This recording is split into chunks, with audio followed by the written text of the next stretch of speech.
আমরা যেখানে মন খারাপের কথা বলছিলাম, মনটা আপনি খারাপ হতে দেন না আপনার অভিনয়ের মাধ্যমে। এটা কি আমি ছাড়া আর কে বলেছে আপনাকে? আপনার অভিনয়টা দেখলে মন খারাপটা থাকে না। কিছু কিছু জায়গায় থাকে, আপনি যখন অনেক সুন্দর করে ডায়ালগটা দেন ওইটার মধ্যে কেমন একটা আবেগ থাকে।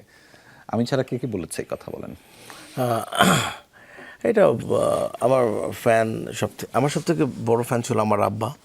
সে সব কিছু ধরেন আমাকে বলতো তোমার এটা ভুল হয়েছে, এটা খারাপ হয়েছে। বাট 2020 সালের পর থেকে এই কথা কেউ বলে না। যেটা সবসময় বলতো আমার আব্বু, মানে উনি মারা গেছে, যে আব্বু করোনাতে মারা গেছে। ইভেন নট অনলি মানে আমার আব্বু, মানে আমার আব্বু সহ আরো 2 চাচা এই করোনাতে মারা গেছে। তো আপনি একটা বড় টাফ টাইম কাটিয়েছেন, বিশেষ করে মানে করোনার। খুবই ভাই, মানে কি যে মানে মানে রিয়েলিটি বোঝা গেছে। মানে নিজের যে মানুষটা একটা সময় আমার আব্বু থাকলে আমার সাথে যেই বিহেভটা করতো, বাট আমার আব্বু এক্সপায়ার্ড হয়ে যাওয়ার পর তার রিয়েল ফেসটা দেখাই দিছে। এবং এটা আমি মানে আমি হারে হারে টের পাইছি।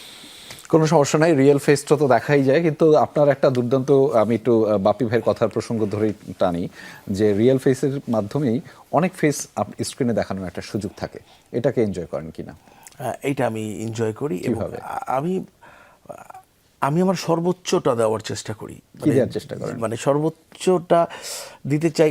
যেমন ধরেন একটা ক্যারেক্টার আমি যখন আমার কাছে আসে, এই ক্যারেক্টারটা তুমি করবা, তখন আমি একটু আশেপাশে দেখি আমার পরিচিত এরকম এই লোকটা কে বা এরকম ক্যারেক্টারটা কে প্লে করছে, এবং ওইখান থেকে আমি ওনাকেও কিছুটা কপি করি। এবং আমি সব থেকে সিরিয়াস মনে আমি আমার এই কাজটাতেই, আর কোনো কিছু তো মনে খুব একটা সিরিয়াস না। এটা তো ভালো কথা, শুধু এই কাজটাতেই আপনি সিরিয়াস, আর কিছুতেই সিরিয়াস আমি সত্যি কথা, আমি জব করলেও খুব একটা মানে সিরিয়াসলি আমি অলরেডি আমি একটা ব্যাংকে জব হয়েছিল, কিন্তু মানে আমি করি নাই। এটা সিরিয়াসলি করতে পারবেন না। আমি জানি আমি একদিন গেলে 3 দিন সারাদিন লাখ লাখ টাকা গুনবো, বেতন পাবো 20,000, সেটা আমার হবে না। আচ্ছা, আপনার তাহলে একটা ওই যে মোশাররফ করিম ভাইয়ের সাথে একটু দেখা করেন, ওনার একটা সিরিয়াস কথা আছে। হ্যাঁ, একটা সিরিয়াস